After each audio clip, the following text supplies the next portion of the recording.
Whenever I talk about the cost of an Appalachian Trail thru hike, people always get a little bit upset. They kind of think that living in the woods for 6 months, for 5 to 7 months, should be a little cheaper than it is. According to the Appalachian Trail Conservancy, it costs about $1,000 per month that you're on trail. And typically, it takes people between 5 and 7 months to complete a thru hike. So just for on-trail expenses, that's between $5,000 and $7,000. And by the way, I've heard from friends who've hiked the PCT that the PCT is even a little bit more expensive. I've already made a video about how to save up for a thru hike, so today I want to talk about how to thru hike for cheaper. By the way, I'm just out finishing up a hike of Mount Sanitas in Boulder, Colorado, where I live. Look at these gorgeous views. What a beautiful day. So I have several tips today on how to not overspend during your thru hike and how to keep your experience cheaper. By the way, hello, I'm interjecting from the future. I'm done with the hike, but I just wanted to say I'm talking specifically about the Appalachian Trail because that is the thru hike that I have done, but I'm sure that all of these tips would also be valid for any other long trail that you did.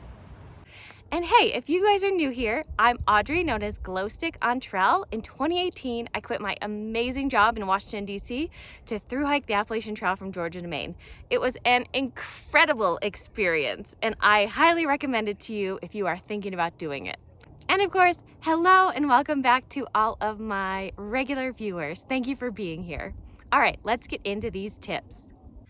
The first tip I have for you, and this is a biggie, is to spend as little time as possible in towns. Towns are a money suck.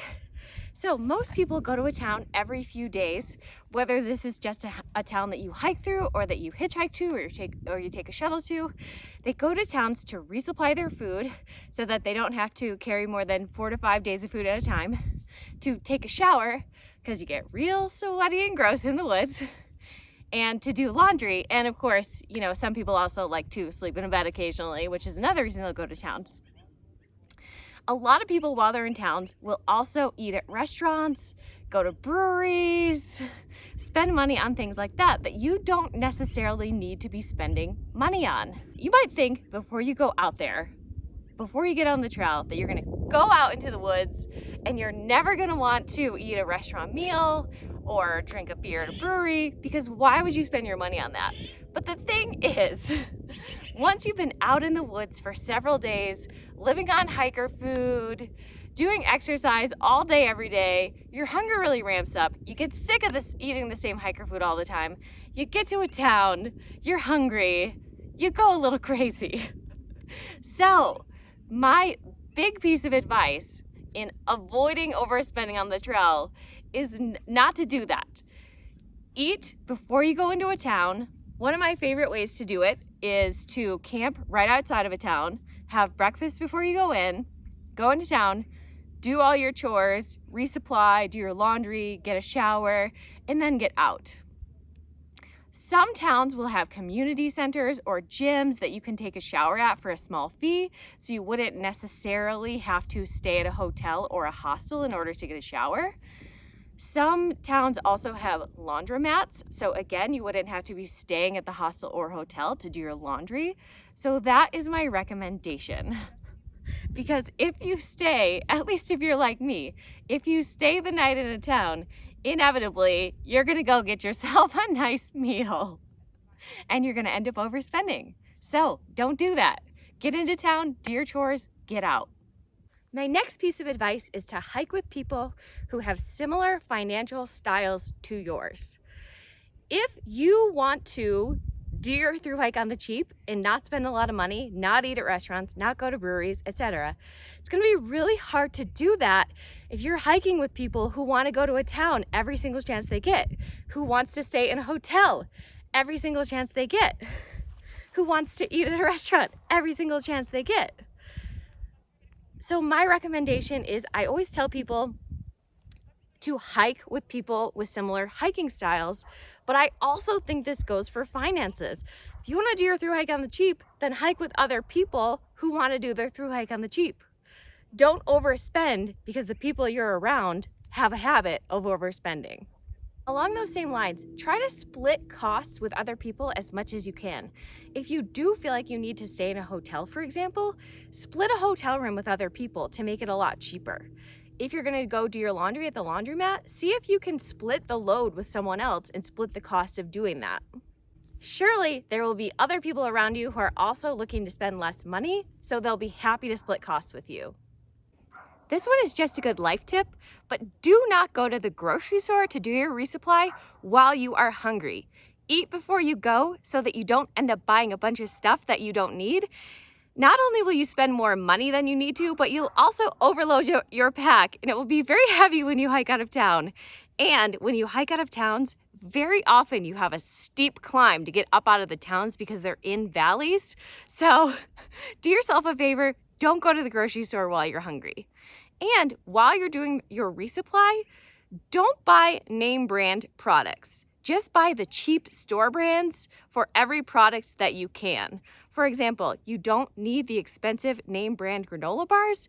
Just get the store brand and save yourself a couple of bucks. Because over the course of 6 months, those couple of bucks every now, like here and there, that's gonna add up.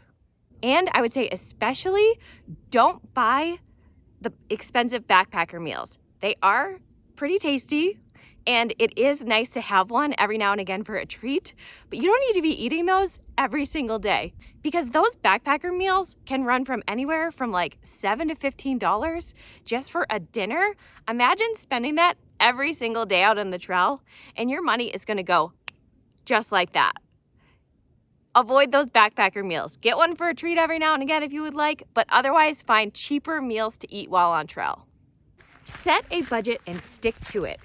Look at how much money you have for your entire trail experience over the course of 5 to 7 months, and then figure out how much can you afford to spend every month, how much can you afford to spend every week, and then stick to that budget. How much does that mean that you can spend on resupplies? How often can you stay in a hotel? How often can you get a restaurant meal?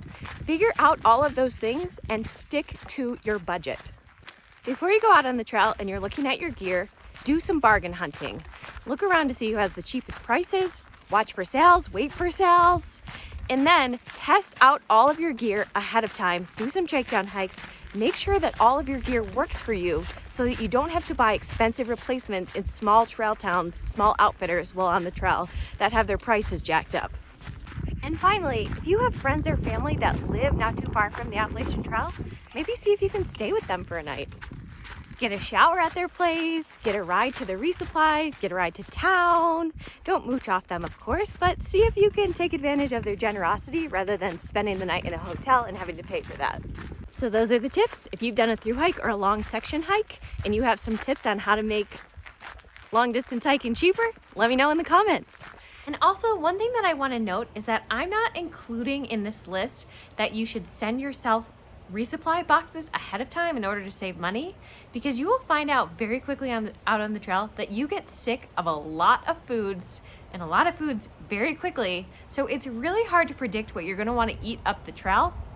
And I think that a lot of people who send themselves resupply boxes for like the entire trail, for example, they'll end up getting so freaking sick of the foods that they send in their resupply boxes that they don't even want to eat them like once they get them. So I think a lot of that food ends up in hiker boxes, or they just choke it down, but they're miserable. So I'm not a big proponent of resupply boxes if you don't need to send them to yourself for a specific dietary reason or something. Don't forget to like this video and subscribe to my channel. As always, thanks for being here, and I'll talk to you next time.